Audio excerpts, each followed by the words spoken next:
இந்த உணவு பாதுகாப்பு மற்றும் ஊட்டச்சத்து அப்படிங்கிறது யார் ஃபஸ்ட்டு கொண்டு வருவாங்க அப்படின்னா, இது வந்துட்டு ஒரு கவர்மெண்ட்டு தான் கொண்டு வரும். சரியா? ஃபுட் செக்யூரிட்டி ஆஃப் இந்தியான்னு சொல்லுவாங்க. ஓகேவா? எஃப்எஸ்ஓன்னு சொல்லுவாங்க, ஃபுட் அக்ரிகல்ச்சரல் ஆஃப் இந்தியான்னு சொல்லுவாங்க, எஃப்ஏஓன்னு சொல்லுவாங்க, நிறையா இருக்குது. ஃபுட் அட்மினிஸ்ட்ரேஷன் ஆஃப் இந்தியான்னு சொல்லுவாங்க. எப்படின்னா, பல ஊர்கள்லேயும் பல நிலங்கள்லேயும் விவசாயம் செய்கிறது ஓடித்தானே இருக்குது. பல ஊர்கள்லேயும் பல இடங்கள்லையும் விவசாயம் செய்கிற எல்லா பொருட்களையும் கவர்மெண்ட்டு நம்மளுக்கு டிஸ்ட்ரிபியூஷன் பண்ணும். எல்லாமே ப்ரைவேட்காரன் வாங்கி ப்ரைவேட் கம்பெனிஸ் விற்றுட முடியாது. சரியா? அதுக்கெலாம் ஒரு லீகல்ஸ் இருக்குது. ஓகேவா? இப்போது என்ன பண்ணுவாங்க அப்படின்னா, சம்பா, கோதுமை, பார்லி போன்ற நெல் வகைகளும் கோதுமை வகைகளும் வருஷத்துக்கு 3 மாதம்தான் விளையும். ஆனால் வருஷம் ஃபுல்லும் நம்ம சாப்பிட்டுக்கிட்டே இருக்கோமே, அது எப்படி? விளையும் போதே நிறைய விளைஞ்சிரும். சரி, அதிக உற்பத்தி பண்ணிடுறோம். சரி, அதிக உற்பத்தி பண்ணாலுமே எப்படிப்பா நம்ம வருஷம் ஃபுல்லு சாப்பிட்றோம்? அதை ஒரு கிடங்குல சேமித்து வைக்கிறோம். சரியா? என்னென்னா, காஷ்மீரில் இருக்க ஆப்பிளை நம்ம இங்கே சாப்பிடும்போது 50 நாள் 60 நாள் ஆகிடும். புரியுதா? அந்த ஆப்பிள் விளைஞ்சி. ஆனால் நம்ம என்னமோ மரத்துலேருந்தே பறிச்சுட்டு வந்து, நம்ம சுக்குற மரத்துலேருந்தே பறிச்சுட்டு வந்து உடனே சாப்பிட்ற ஃபீலோட ஃப்ரெஷ் ஆப்பிள் அப்படின்னு சொல்லி சாப்பிடுவோம். ஆனால் 50 நாளைக்கு முன்னாடி விளைஞ்சதாக இருக்கும். அந்த ஃப்ரெஷ் அப்படிங்கிற ஒரு தன்மையோடையே அந்த 50 நாள் வச்சிருக்கிறது என்ன?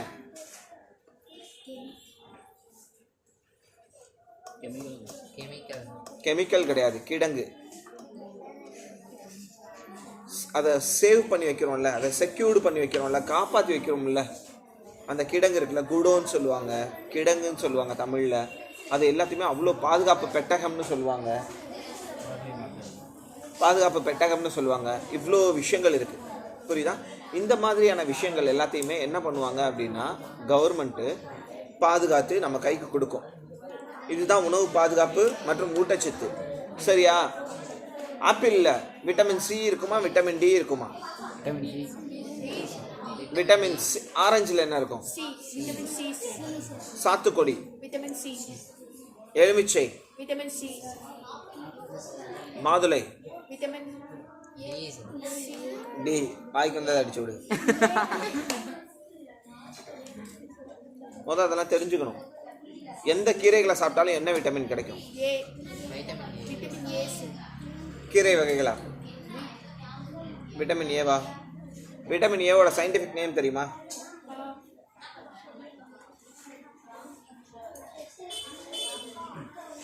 விட்டமின் சியோட விட்டமின் பியோட scientific name?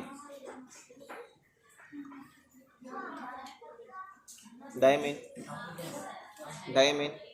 Vitamin B2 diamine. நிறையா இருக்குது, அதெல்லாம் பார்த்துக்கணும்.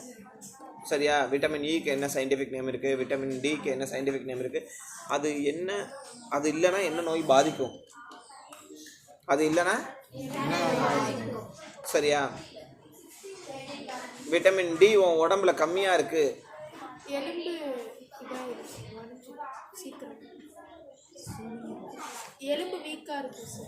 விட்டமின் இ உடம்புல இல்லைன்னா. விட்டமின் இயோட சயின்டிஃபிக் நேம் என்ன? டோக்கோஃபெரால்னு சொல்லுவோமே, அது எதுக்காக? Vitamin D calcium. அது வந்துட்டு இல்லை அப்படின்னா, விட்டமின் டி உங்கள் உடம்புல ரொம்ப கம்மியாக இருந்துச்சுன்னா என்ன ஆகும்? ஐயோ, எனக்கு இந்த இடம்லாம் வலிக்குது, ஜாயிண்ட், எல்லா ஜாயிண்ட்டும் வலிக்குது, மூட்டு வலிக்குது, கழுத்து வலிக்குது. தேய்மானம் கிடையாது, உன்ட்ட அந்த சத்து குறைபாடு இருந்துச்சுனாவே அந்த இடத்துல பெயின் வந்துடும். தேய்மானம்லாம் 60 வயசுக்கு மேலே தான் வரும், 50 வயசுக்கு மேலே தான் தேய்மானங்கள் வரும் உடம்புல. சரியா? பாருங்கள், உணவு பாதுகாப்பு மற்றும் ஊட்டச்சத்து. சரியா? ஃபஸ்ட்டு கொஸ்டின், எஃப்ஏஓ வின்படி உணவு பாதுகாப்பு வரையறை. எல்லா மக்களும் எல்லா நேரங்களிலும் போதுமான, பாதுகாப்பான மற்றும் சத்தான உணவுக்கான ஊழல், சமூக மற்றும் பொருளாதார அணுகுமுறையை கொண்டிருக்கும் போது அவர்களின் உணவு தேவைகளையும் சுறுசுறுப்பான மற்றும் ஆரோக்கியமான வாழ்க்கைக்கான உணவு விருப்பங்களையும் பூர்த்தி செய்வதில் உணவு பாதுகாப்பு இருக்கிறது. உணவு பாதுகாப்பு அப்படிங்கிறது எல்லாத்துக்குமே எல்லா நேரங்கள்லையுமே போதுமான பாதுகாப்பான உணவாக இருக்கணும் மற்றும் சத்தான உணவாக இருக்கணும். எது யாருக்கு? நம்மளுடைய உடலுக்கு. மனிதர்களுக்கு. சரியா? சமூகம் மற்றும் பொருளாதார அணுகுமுறையை சேர்ந்ததாக இருக்கணும். சமூகம் மற்றும் பொருளாதார அணுகுமுறைனா அம்பானி மட்டும் சாப்பிடக்கூடாது அந்த உணவை, அடித்தட்டு மக்களும் சாப்பிடணும். அதுதான் சமூகம் மற்றும் பொருளாதார அணுகுமுறை. எல்லாருக்கும் எல்லா நேரங்கள்லையும் எல்லாராலையும் வாங்கக்கூடிய விலையில் அந்த உணவு வகைகள் விற்கணும், எல்லாத்துக்கும் போய் சேரணும். சரியா? கரும்பு வாங்க காசு இல்லைன்னா கூட அவன் என்ன பண்ணுறான், பொங்கல் அப்போ கவர்மெண்ட்டு ரேஷனில் கொடுத்து எல்லா மக்களும் கரும்பு சாப்பிடணுங்கிறதுக்காக ரேஷன்லையும் கரும்பு கொடுக்குறாங்க. பொங்கலுக்கு எங்களால் வேட்டி துணிமணிகள் எடுக்க முடியலன்னு விவசாயிகள் கஷ்டப்பட்டால் அவங்களும் புத்தாடைகள் அணியணும்னு சொல்லிட்டு ரேஷனில் புத்தாடைகள் கொடுக்குறாங்க. ஓகேவா?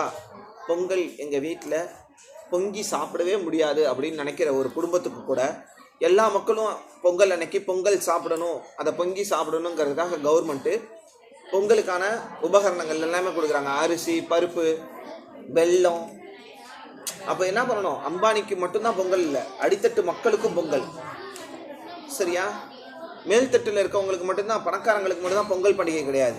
சரியா? தட்டுச்சா இழுத்து அதுக்கும் கீழே இருக்கிறாங்கல்ல, பிளாட்ஃபார்மில் இருக்காங்கல்ல, அவங்களுக்குமே பொங்கல் அப்படிங்கிற ஒரு விஷயந்தான். புரியுதா? நல்லா ஸ்ட்ராங்காக ஏற்றணும் மைண்டில் சொல்கிற விஷயத்த. இதுதான் வந்துட்டு பார்த்திங்க அப்படின்னா உணவு பாதுகாப்பு, ஊட்டச்சத்துன்னு சொல்கிறோம். ரெண்டாவது கொஸ்டின் பாரு. உணவு மற்றும் ஊட்டச்சத்து பாதுகாப்பின் 3 அடிப்படை கூறுகள் யாவை? சரியா? உணவு மற்றும் ஊட்டச்சத்து பாதுகாப்போட 3 அடிப்படை கூறுகள். ஃபஸ்ட்டு உணவு இருக்கணும், எப்போவுமே ஸ்டாக் இருக்கணும்.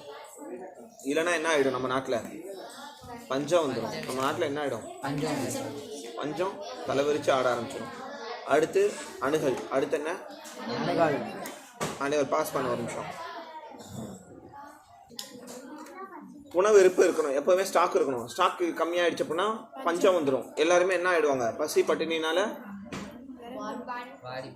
இறந்துடுவாங்க. நினச்ச நேரம்லாம் நெல் போட முடியுமா? பருவ காலங்கள்னு ஒன்று இருக்குது. அட்டமலையில் நெல் போட்டுருவியா? அட்டமலையில் விவசாயம் பண்ணிட முடியுமா? விவசாயம் பண்ண முடியாது அடமலையில். சரியா? அப்போ அந்தந்த பருவ காலங்களில் அதிகப்படியான உற்பத்தி பண்ணி அந்த உற்பத்தியான பொருட்கள் எல்லாத்தையுமே சேமித்து ஒரு பாதுகாப்பு கிடங்களை வச்சு வருஷம் ஃபுல்லும் மக்களுக்கு கிடைக்கிற அளவுக்கு உணவு பாதுகாப்புக்கான அந்த டிபார்ட்மெண்ட் என்ன பண்ணுவாங்க அப்படின்னா வச்சு சேவ் பண்ணி ஈவனாக டிஸ்ட்ரிபியூட் பண்ணிகிட்டே இருப்பாங்க, எல்லாருக்குமே எப்போவுமே கிடைக்கிற மாதிரி. சரியா? அதிக உற்பத்தி தான் நம்மளுக்கு இந்த பஞ்ச காலங்கள்லேயும் பாதுகாப்பான ஒரு சூழ்நிலையை நம்மளுக்கு கொடுக்கும் அப்படின்னு சொல்கிறாங்க. அடுத்து உட்கொள்ளுதல். சரியா? ஊட்டச்சத்து பாதுகாப்புற 3 அடிப்படை கூறுகள். ஃபஸ்ட்டு உணவு இருக்கணும், ஸ்டாக்கு. அதுக்கப்புறம் அணுகல், அது எல்லாத்துக்கிட்டையும் போய் சேரணும். அதுக்கப்புறம் அதை எல்லாருமே சாப்பிடணும், உட்கொள்ளணும். ஓகேவா? 3 பசுமை புரட்சியில் இந்திய உணவு கழகத்தின் ஃபுட் கவுன்சில் ஆஃப் இந்தியா அதோட பங்கு என்ன அப்படின்னு சொல்கிறாங்க. பசுமை புரட்சி நாட்டில் தோன்றி உணவு தானிய உற்பத்தியில் தன்னிறைவு பெற வழிவகுத்துள்ளது அப்படின்னு சொல்கிறாங்க. பசுமை புரட்சிங்கிறது ஒரு நிமிஷம் பாஸ் பண்ணு.